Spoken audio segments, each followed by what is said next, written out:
Good morning बच्चों, कैसे हैं आप लोग। आई होप सब अच्छे होंगे बेटा, और मैं भी बहुत अच्छा हूँ बेटा। आज हम लोग लेके आए बेटा लेक्चर नंबर 2 है हमारा, और हम लोग बात कर रहे हैं पार्टनरशिप में। एक चैप्टर है, chapter number 2, fundamental of partnership. ठीक है बेटा, तो इसमें स्टार्ट करेंगे हम। आप आज बेटा स्टार्ट करेंगे P&L एप्रोप्रिएशन अकाउंट। आप मान के चलिए इस चैप्टर की जो एग्जाम में वेटेज है, आपको पता ही 10 मार्क्स है। ठीक है, इसकी जो चैप्टर एग्जाम में वेटेज है वो 10 मार्क्स है। तो ये एग्जाम में 10 मार्क्स के लिए आता है। और आज का जो टॉपिक हमारा है P&L एप्रोप्रिएशन अकाउंट, तो हम इसके फॉर्मेट की बात करेंगे और आज हम एक छोटा सा एग्जांपल देखेंगे। ठीक है बेटा। सर P&L एप्रोप्रिएशन अकाउंट क्या होता है? अगर मैं 3 बातें बताऊं, 11th क्लास में आपने पढ़ा था profit and loss account. Sir 11th class में प्रॉफिट एंड लॉस अकाउंट क्या करता है? सर फाइंड आउट करता है क्या, प्रॉफिट या लॉस। ठीक है सर। सर अब हम क्या पढ़ रहे हैं? P&L appropriation. एप्रोप्रिएशन वर्ड का मतलब क्या होता है? सर एप्रोप्रिएशन वर्ड का मतलब होता है डिस्ट्रीब्यूशन ऑफ प्रॉफिट। क्या मतलब होता है? Distribution of profit. तो P&L एप्रोप्रिएशन जो वर्ड है, एप्रोप्रिएशन डिस्ट्रीब्यूशन ऑफ प्रॉफिट। तो सर ये टॉपिक हमने 11th क्लास में क्यों नहीं पढ़ा? बेटा 11th क्लास में जो हम अकाउंटिंग करते थे वो किसकी कर रहे थे? सोल प्रोप्राइटर्स की। और सोल प्रोप्राइटर में बिजनेस का ओनर कौन होता है? एक ही होता है। तो जो भी प्रॉफिट मिलेगा किसको मिलेगा? एक को ही मिलेगा। तो क्या वहाँ डिस्ट्रीब्यूशन का मुद्दा था कुछ? क्या डिस्ट्रीब्यूशन का कोई इशू था? नहीं सर। तो इसलिए हम 11th क्लास में P&L एप्रोप्रिएशन नहीं पढ़ते। हम 12th क्लास में आए और 12th क्लास में हमें किसकी अकाउंटिंग पढ़ रहे हैं? पार्टनरशिप फॉर्म की। तो वहाँ पे डिस्ट्रीब्यूशन का इशू है बेटा, तो इसलिए हमें पढ़ना पड़ता है P&L एप्रोप्रिएशन अकाउंट। तो 11th क्लास में जो P&L आपने पढ़ा था वो एज इट सेम है, एज इट सेम है वो आपको यहाँ नहीं पढ़ना। आपको रेडीमेड प्रॉफिट एंड लॉस देगा और आपको ये बताना है कि इसका डिस्ट्रीब्यूशन कैसे होगा। समझ पा रहे हैं? तो उसके डिस्ट्रीब्यूशन का जो तरीका है उसका नाम है P&L एप्रोप्रिएशन अकाउंट। तो हमने कहा सर P&L एप्रोप्रिएशन अकाउंट के फीचर्स क्या है, क्या होता है? हमने कहा सर एक नॉमिनल अकाउंट होता है। कौन सा अकाउंट होता है? Nominal account. Sir debit side में सारे क्या आते हैं? एक्सपेंस। वैसे एक्सपेंस नहीं बोलना चाहिए, एप्रोप्रिएशन बोलना चाहिए, लेकिन फिर भी आपके अंडरस्टैंडिंग के लिए तो डेबिट साइड में सारे एक्सपेंस और क्रेडिट साइड में सारी इनकम। तो सर P&L एप्रोप्रिएशन का पहला फीचर्स हो गया सर ये नॉमिनल नेचर का होता है। ठीक है। दूसरा सर ये एक्सटेंशन होता है। एक्सटेंशन ऑफ क्या? P&L account. यार बेसिकली ये होता क्या है? P&L अकाउंट के बाद जो भी प्रॉफिट या लॉस बचता है उसका डिस्ट्रीब्यूशन कैसे करना है वो कौन बताएगा? ये बताएगा। तो ये एक्सटेंशन हुआ किसका? P&L अकाउंट का। तीसरा ये किसके बिहाफ से बनता है? जो P&L एप्रोप्रिएशन आप बनाते हैं इन द बिहाफ ऑफ क्या? पार्टनरशिप फर्म के बिहाफ से। और ये अकाउंट करता क्या बेटा?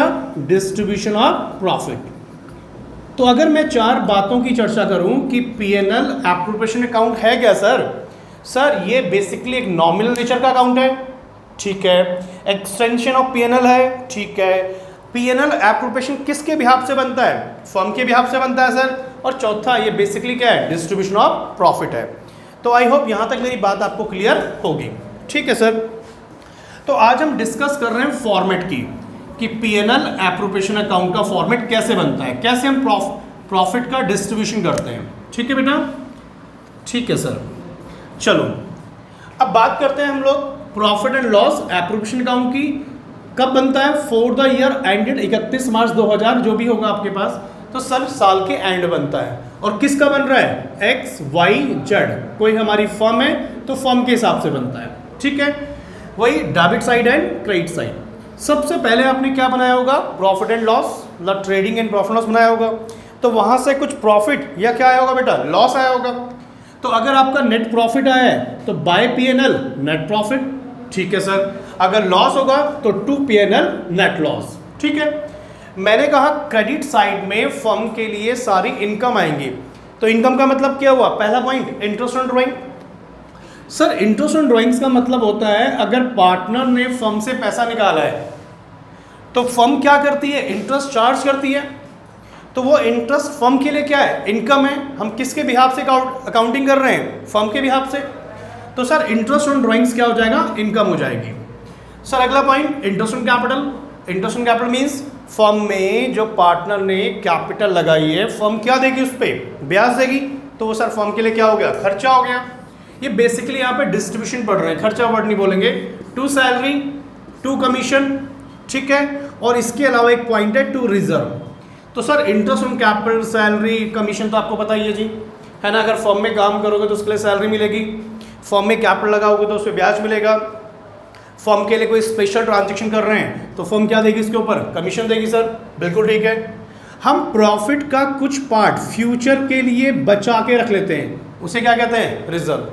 हमें लगता है कि फ्यूचर में कोई कंटीजेंसी के लिए या फ्यूचर में हमें पैसे की जरूरत पड़ेगी तो हम प्रॉफिट का एक पार्ट बचा के रखते हैं, उसे क्या कहते हैं, रिजर्व, ठीक है। तो सर क्रेडिट में से हमने क्या किया, सारे डेबिट के माइनस कर दिए, जो बचेगा उसे कहते हैं हम लोग टू प्रॉफिट ट्रांसफर टू, किस में होगा, पार्टनर्स में। पार्टनर्स कौन है, एक्स एंड वाई।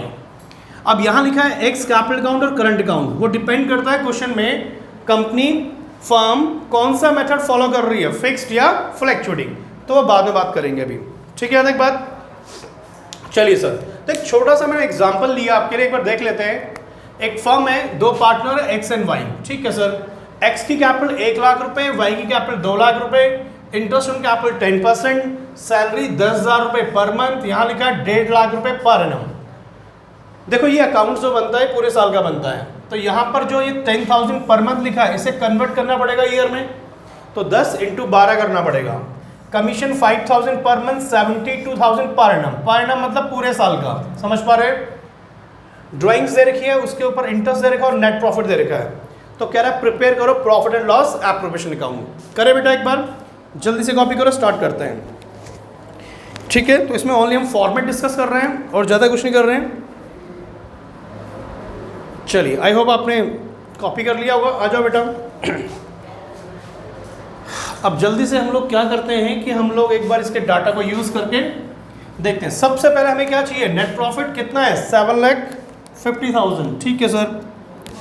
तो जो प्रॉफिट है आपके पास सर वो 7,50,000 है, करेक्ट। हमें इसके बाद क्या चाहिए, interest on drawings. Sir interest on drawings आपको रेडीमेड दे रखा है 5 और 7, ठीक है। तो 5,000 इसका है, 7,000 इसका है, टोटल कितना हो गया, 12,000। चलो इंटरेस्ट ऑन कैपिटल क्या होगा बेटा, सर नेट लॉस भी लिखा है। अरे क्वेश्चन में या तो प्रॉफिट होगा या लॉस होगा, इस क्वेश्चन में क्या है, प्रॉफिट है बेटा। चलो इंटरेस्ट ऑन कैपिटल 1 लाख रुपए का 10%, बताओ कितना आएगा सर, 10,000 रुपए। 2 लाख रुपए का 10%, 20,000 रुपए, टोटल इंटरेस्ट कितना हो गया, 30,000। सैलरी 10,000 रुपए पर मंथ, सर 10,000 रुपए पर मंथ, तो पूरे साल की कितनी हो गई, 1,20,000 रुपए, किसकी है, एक्स की। वाई की कितनी है, 1.5 लाख रुपए पर एनम, तो यहाँ पे इंटू मत कर देना, पूरे साल की गिवन है, तो कितना हो गया, 2,70,000। कमीशन पे आ जाओ, 5,000 पर मंथ, 72,000 पर एनम। तो सर कमीशन ऑफ एक्स 60,000 रुपए, कैसे है, 5 × 12, और वाई कितना, 72,000, 1,32,000। रिजर्व के बारे में कोई इंफॉर्मेशन नहीं है तो छोड़ देंगे, ठीक है। चलो अब बताइए प्रॉफिट कितना बचा, यहाँ का सम कितना आएगा बेटा, यहाँ का सम सर आ रहा है 7,62,000, ठीक है। 7,62,000 में से माइनस कर लो बेटा 30, 3 लाख और 4,32,000, तो 7,62 में से 4,32 माइनस कर लो बेटा, 3 और 3, 3,30,000 रुपये आ गया। अब क्वेश्चन में कोई रेशो तो गिवन नहीं है बेटा, तो जब रेशो नहीं होती मेरे बच्चे तो प्रॉफिट कैसे बढ़ता है, इक्वली, तो 1,15,000, 1,15,000 रुपये। तो जस्ट मैंने फॉर्मेट समझाया, यहाँ पे कोई लॉजिक की ज़्यादा बात नहीं करी, तो मैंने बात करी कि हम P&L एप्रोप्रिएशन अकाउंट में क्या क्या आता है और एक छोटा सा एग्जांपल देखा है, ठीक है। बाकी हम मिलते हैं नेक्स्ट वीडियो में। बेटा वीडियो अगर आपको पसंद आए प्लीज़ बेटा वीडियो को लाइक करना, और अगर इस चैनल पे आप नए हैं तो चैनल को सब्सक्राइब करना। Thank you very much, bye bye.